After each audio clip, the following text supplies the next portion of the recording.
Hello everyone and welcome to Korn Ferry Live. I'm super excited to have you here today as we dive into Talent Trends 2025. We'll explore what's hot, what's changing, and how you can stay ahead of the curve in finding, hiring and keeping top talent. And as always, this is going to be an interactive session, so don't be shy, get involved. Drop your thoughts, your questions, and even your bold predictions in the chat. Who knows, you might spark the next big idea. So grab a coffee, settle in, and let's explore the future of talent acquisition together. So a little bit different this time.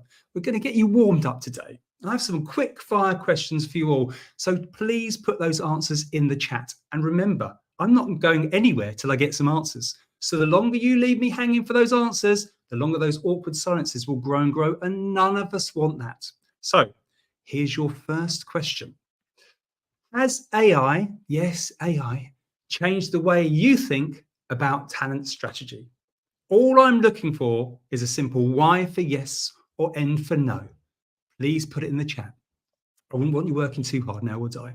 And remember, there's no right or wrong answer, so just pop it in straight away. Pop them in the chat right now. Yeah, right now. I'm going nowhere until you put something in that chat. Time's ticking. Can't see anything yet. I'm still waiting. It's getting slightly awkward. I'm not moving on till I see some life out there. Oh, hang on. A few answers starting to trickle in now. Okay. I'll take that as a starter. So I'll give you all a C+ for that effort. So your next question. Yes, you're not finished yet. Do you use L&D to attract new candidates? Same as before. Y or N, please? Yes or no? And remember, this is LinkedIn Live. I want you to get involved. That's the whole point of these sessions. So are we going to see any responses to that one? I'm waiting. Our guests are waiting. Yes or no? That's all I'm after. Something very simple. I don't ask for too much. Okay, there we go. A few more answers on this one. Good. Okay, and your final question, I won't work you too hard. Will you be spending more time in the office next year, less time in the office next year, or the same time? So a little bit more effort on your part here. Can you type in the chat more, less, or same? That's all I'm after. Simple question. Come on, let's get tapping. Tap, please. Starting to see a little more life out there now. Hopefully this is warming you all up for our guests. Some interesting answers. I'm not sure if this is based on fact or people being hopeful, but that's great. I'll take that. Thank you for that. Hopefully we'll get time to dig into some of those answers later, but I do appreciate it. But just before you get too comfortable, remember, our guests are here to answer your questions as well. So get those questions in early, please. Don't wait till the end. We often run out of time. Right, let's crack on with the show. As always, I'm your host, Darren Bolton, Chief Creative Officer here at Korn Ferry. And today I'm joined by Susan De La Vega, Senior Vice President of Global Tech and Customer Experience for Korn Ferry's RPO Solutions. And she's joined by Paul Budd, Vice President in EMEA for RPO also. So welcome to the show, everyone. Hello, Darren. How are you? Hello there. Nice to see you all. Don't worry, Paul. I know it's your first time, so we'll be very gentle with you. I promise. Thank you very much. And Susan, if I remember rightly, didn't you fly halfway around the world and only just about make our session last time? Did you have an easier journey today? I have a tendency to do that. But luckily, I am at home and I am in one piece today. So you got me. Fantastic. A little less stressful for us, at least. Anyway, you're here. That's good. Right, let's kick off straight away because I think we're going to have a lot of questions on this. So, Susan, I'm going to come to you first, if that's okay. So we'll let Paul settle in before we pounce on him. Our TA trends have just been launched. So could you just kind of start off by picking out a few of the highlights for us? Yeah, well, I'll go with 3, and then Paul, you can kind of follow up on the remainder of them. But I think the first one, no surprises, right? AI is growing pains. We all kind of thought it was a silver bullet. It hasn't quite turned out to be the silver bullet that we were all hoping for, I think. There's still a bit of, people are a little concerned about AI. There's a lot of legal challenges that are happening at the moment, in various countries and around the world. So I think absolutely one of the key trends, and it follows on from last year where we all thought AI was going to be, the second coming. The second one here is razor sharp focus on critical skills. So I was with a client last week and actually in London, flying halfway around the world for 24 hours. So there you go. And we were talking about, critical skills don't always have to be in the most senior roles. So I think historically, we've always thought of critical skills, the more senior you are, the more critical you are to the business. I think companies are looking at different ways now to identify those critical skills, and they sit right across the business in various different levels. So that's absolutely, how do you get really focused on critical skills is probably number 2 on my list. And then number 3 is L&D. So for a lot of us, it's been a bit of a tick the box exercise, we have to do this, there's compliance, we need to do some learning, we need to give some skilling to our teams.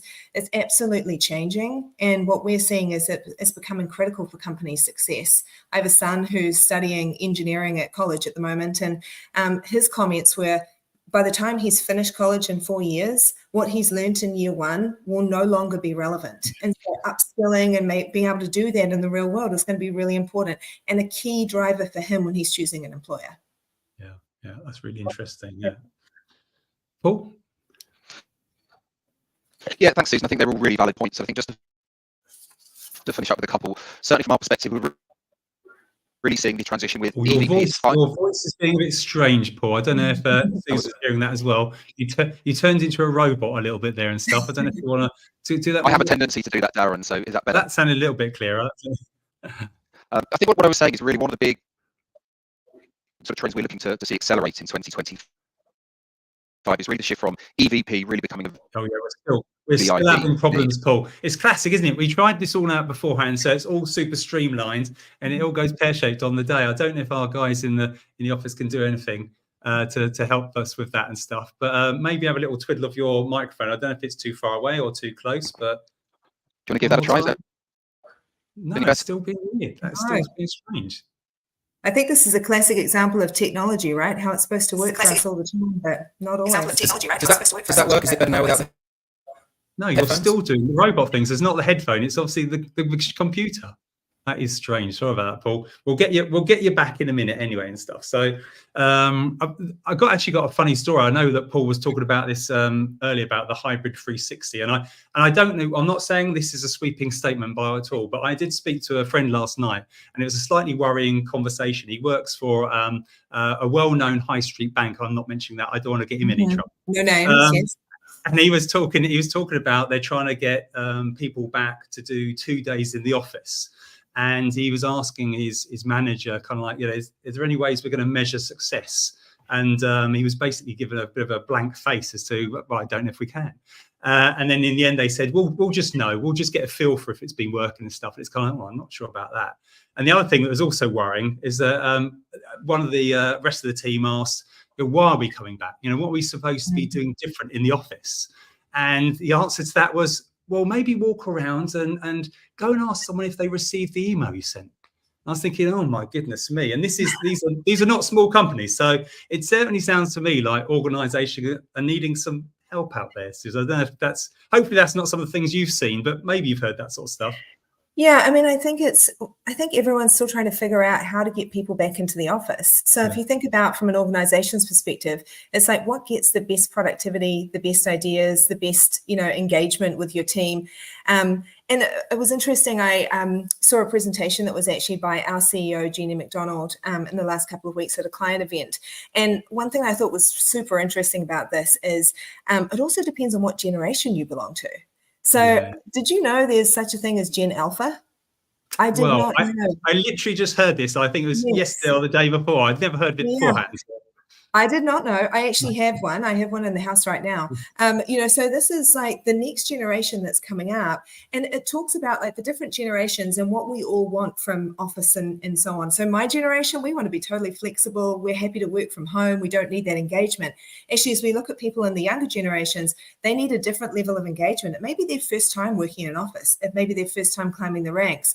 Okay. So I think it's going to be interesting as we get more sophisticated at this. Today we're just thinking about somebody wanting to work from home, but I actually think we're going to be looking at hybrid 360, right? Like all the different ways that somebody can work and engage with people within the environment. And we're going to have to start looking at this as different generations come into the workplace and adjust. So this is not going away. It's still a thing. It's absolutely one of our trends that we're noticing out there. But I do think for companies, it's hard to figure out what should you mandate? What shouldn't you mandate? What do you do to your workforce if you choose to mandate? What's reasonable to mandate? I don't envy anyone making those decisions. Luckily, not the decisions that I will be making, but I think it's a real thing. Absolutely. Hopefully we'll get Paul back in a minute. Oh my goodness. Yep, he is. Paul, speak to us. Do I sound normal, or am I still sounding like a robot? Hey, see the challenges of live broadcast, Darren. Just join us and then not get a chance to say anything. Oh my goodness. We were just talking a bit about the hybrid 360, but I don't know if you want to go into a couple of the points that you were thinking about, Paul.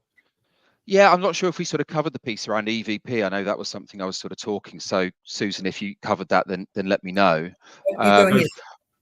But I think this is one of the crucial pieces that I'm seeing, certainly with the clients that we're working with, is that EVP has always been there, but I think in reality, a lot of organisations have actually had it almost as a mission statement. It's really how genuine have they followed through on their EVP, and I think what we're seeing really is the market has been very challenging and up and down in the last 18 months. Is actually looking forward. It's becoming even more important to not just have what the companies value, the mission and the purpose is, but what's in it for them, what's in it for the job seeker or the talent.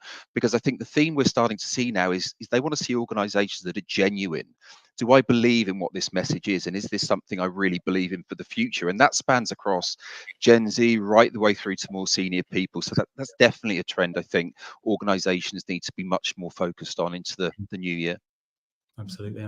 Now, technology is not being our friend, because my friend who usually gives me the questions from our audience is saying the technology is not working. That's going to put it on the screen. But anyway, I have got something here which is interesting, Susan, off the back of what we're talking about. Katie Wardle was saying, I've got a training program called Alpha for that exact reason. So obviously people are surrounding that and taking it really seriously, which is... And Katie, you're several steps ahead of most, I would say, because I do think this is a new... you're totally right. And Paul references authenticity, and it's one of those key things for Gen Alpha around working for an authentic organization. So, Katie, it sounds like you're several steps ahead. Good stuff. Well done. If I get any more questions in the secret box, I'll try and communicate them to us. So, next question. So, Paul, let's go to you first, just in case the Dalek kicks in again. Sure. We have our trends, which are great, but how did we get there? Can you kind of explain the process we went through to our viewers to find what we found? Yeah, sure. So we have a research arm within Korn Ferry called the Korn Ferry Institute.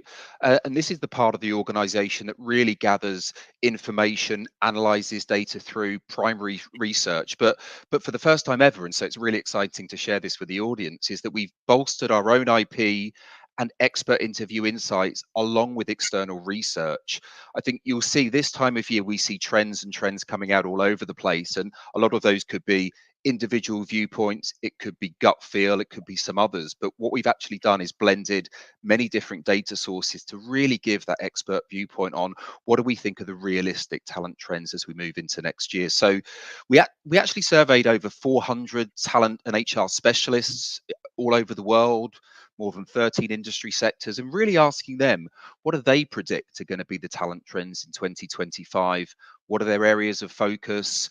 What will they execute on those strategies? And what do they see as the key things they need to action on in 12 months? So when we talk about the talent trends, there's a lot of science and data behind it, along with the expertise. So hopefully that the audience can see some real benefit on some of these pointers that Susan and myself are going over today. Great. Susan, any thoughts? Yeah, I think the valuable part for me is, data is always important, but, we hear real time, day in, day out from clients, right? So Paul and I sit in front of clients every day, and we have these trends validated. I'd add another one, but I know we don't have 6 on the list. But we see these trends validated. So I think it's really important that we do go out to our customers, because that's where what the people on this call are living and feeling is what we really want to focus on as an organization. Absolutely. Yeah. So And I think just to add to that one, sorry, Darren, just to Susan's point, because I think that's really valid, is that many times when we're engaging client conversations, both new and existing, they want to hear from us. It's not just a transactional relationship, it's helping understand what are the trends locally, industry, or globally. So part of the data, but actually to your point, Susan, it's the real sort of value of the knowledge from being in the weeds and talking to people on a daily basis. Great. And don't forget, get your questions in, everybody. Come on. We want to work Paul. We want to see if his technology can last. So get those questions in and get them in fast. Make it quick. And actually, let's get the audience working a little here as well, as we did a bit earlier. So once again, I want to keep it really simple. So I just need a score from 1 to 5. So you've heard some of the trends earlier from Paul and Susan and stuff. So how surprising are these trends to you? So if you put 1 being not at all and 5 being shocked, pop them in the chat, and then we can have a look at those later as well. It's always useful to see what people are thinking. Are they sort of things you kind of expected? There are no surprises, or actually some areas you're sort of thinking, actually, I didn't really expect that stuff. So let's see, catch up those later maybe. So our TA trends report is always pretty popular. I think we've got quite a few people here, and I think a lot of people will be catching up on this later as well. But how does it actually differ from last year, or maybe not? Are there any different sort of trends or changes we're seeing particularly? Susan, do you want to go for that one? Yeah, I mean, I think the one for me that's probably closest to my heart is that we saw AI on the trends list last year, and we see AI on the trends list this year. What I think has changed, though, is last year, like I said, it was going to be the silver bullet. We were all going to put AI in, there was going to be no recruiters. I mean, I think the reality is that many of us are still trying to find our feet in terms of AI and where it fits into TA. I read an interesting stat where about 87% of businesses are employing some type of AI to run their core business operations, but TA is around about 30%. So we're definitely using AI within the core businesses that we all support, but not so much in TA. And I think there's a lot of reasons for that. But I think the one sentence I would leave you with is progress over perfection. Don't try and do it all. If you can take one step forward, do one thing, implement one type of AI, you're going to get there. And I think it's, the big bang that we all thought it was going to be is probably not quite eventuated. Sure. Okay, great. Paul, anything you want to add to that? I would totally agree with that, Susan. And I think that sort of strategy of minimal viable product, just do something and do it well, sort of process or progress, not perfection, it rings true across all of the trends. If it's the EVP, don't try and recreate everything, because that's going to take time. What is the core message, and actually start releasing that into the marketplace. So I think the key point that we're starting to see, really just to highlight, is you can talk about strategy all day. If you're not moving forward, you're standing still or moving backwards. So at some point, there just needs to be a commitment on what can we actually action quickly, what's going to deliver the most results and the most impact, and start really prioritizing those quite quickly as we move into 2025. Great. I've got another question from our audience here. So Sanjala, thank you very much. How can we identify emerging critical skills that will be relevant in the future? Well, who would like to take that one on? I can start if you want, Paul, and you can chime in. I think it's really understanding and marrying your business objectives and strategy back to TA. So if you're able to look at where, we're all of us and TA and in every single business, we're trying to look into the future and figure out what's coming so that we can get prepared. And I think it's really important to make sure that you understand your business strategy, therefore the role types that you're going to need to reflect on that and work backwards from there. So from my perspective, it starts with making sure that your TA organization and your talent development organizations are completely aligned with that. There's several individuals that can help you do that, because I think this is maybe one of those pieces you've been talking about, skills-based hiring, critical hiring for many years as well. It feels like a really big piece of work. And so my other piece of advice there would be to say, again, progress versus perfection. Look at those couple of areas where it has the most impact on your business and focus there first, and then build on that as a pilot and move that out. And I think it's going to be we're all guessing at the moment. Honestly, we're all guessing what AI might do for us, what other tools might do for us, depending on what your business is. But I think it starts small, align to your business strategy, and get your crystal ball out with the rest of us. Paul, I don't know if you want to add anything there. I think the other part with that is just being as close as possible to the business and listening. They're often at the coalface and can really understand what they're seeing shift in terms of how markets are operating. We're doing a lot in the clean tech and renewable space, and we're seeing a vast amount of new skills that didn't exist several years ago. So it's sort of trying to understand where the dynamics are moving and trying to build a strategy to get ahead of the curve. I mean, Susan, you mentioned your son. I think that's a perfect example that in 4 years' time, all of those skills could be redundant. So although we're busy, the closer TA and HR can get to the business, take direction, you become more proactive than reactive when it comes to critical skills. Absolutely. Yeah. We've got a comment here from Maria. She says, real strategy is also deciding what you're not going to do as well as what you are going to do. And I think that's a really big point. Sometimes we all take on too much and we need to progress, like you say. And that's a tricky one to balance out, I suppose. Of the trends we've actually highlighted in the report, if you had to kind of pick one, only one, and I've got a bit of a feeling I know what they're going to be because we've kind of both been talking about them as well. Which do you think is the most interesting, or maybe even the most relevant to our kind of audience today? Paul, why don't you kick us off on that one? I think for me personally, given more recent experiences around this sort of EVP and creating something which is a genuine story, there is a war for talent still. I think it's really important that people have a story to tell into the marketplace that comes across as sincere, honest, and transparent. We all know it's been quite a choppy 18 months from an economic standpoint, but there's also been very much ups and downs in the TA space. And I think there's inherently an assumption sometimes that there's more people on the market, therefore it's easier to hire talent. I actually saw something this morning really interesting on LinkedIn where we all know the green banner open to work. There was a thread about open to work but picky. So people still have a choice to make. And I think it's up to organizations to still understand that they have almost a need to try and position themselves correctly in a hugely competitive market. So for me, for something that can be actioned relatively quickly would be to get that VIP strategy locked in and started as soon as you can next year. And Susan? Mine would be, and this kind of dovetails into Maria's comment, is those critical skills. You can't be everything to everybody, but you can focus more resources, support, strategy into particular areas realistically. Unfortunately, nobody in TA ever has a unlimited budget, or else, we probably wouldn't even exist. But so mine would be critical skills and figuring out how you identify them, how you hire for them, what your adjacent industries are that you can potentially take these individuals from, how your L&D strategy feeds into those critical skills, and even down to the basics. And how do you KPI your team to get those critical skills? Do we need to look at even how we find those people differently? That would be my one that I would focus on. Great.